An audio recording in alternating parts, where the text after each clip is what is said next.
Здравейте! Много хора ми задават въпроси или изявяват желание да направя видео по темата за възпалението на венците. И не, че нямам какво да кажа по нея, напротив, тя е много обширна тема, която досега не знаех как да синтезирам така, че да я поднеса достъпно и да не пропусна всички факти. Но днес реших да снимам този клип, като ви споделя за метода, който аз съм открила, че носи най-големи ползи лично за мен и за моите пациенти, като профилактика срещу различни форми на възпаление на венците.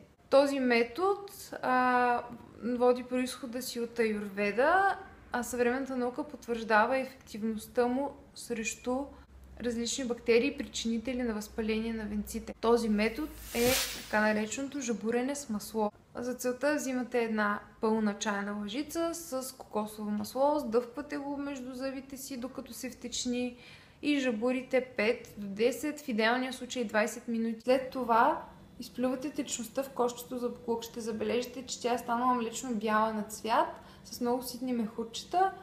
Много е важно да не се поглъща, защото е пълна с бактерии и с техни токсини. Първият ми опит с жабуренето с масло беше още в студентските години, когато при мен дойде една баба с няколко извадени зъба и в рамките на няколко дни раните заздравяха изключително бързо. Тогава тя сподели, че е жабурила с олио. Това означава, че може да използвате всякакво масло. Разбира се, препоръчително е да е чисто и висококачествено, но дори и с най-обикновено олио резултати има.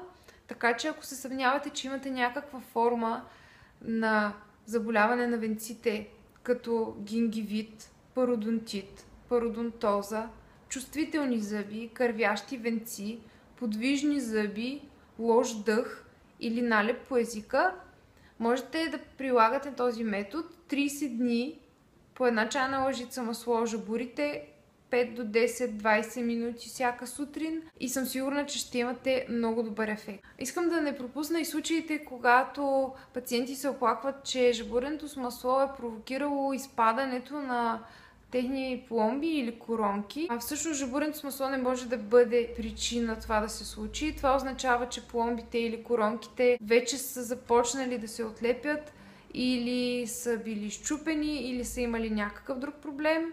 Всъщност жабуренето с масло забързва изпадането, но лично за мен това е добър ефект, защото понякога, повярвайте ми, е по-добре да нямате пломба, отколкото да имате лоша пломба. Надявам се да съм отговорила на въпросите и да съм оправдала очакванията с това видео. Останете здрави до следващия път!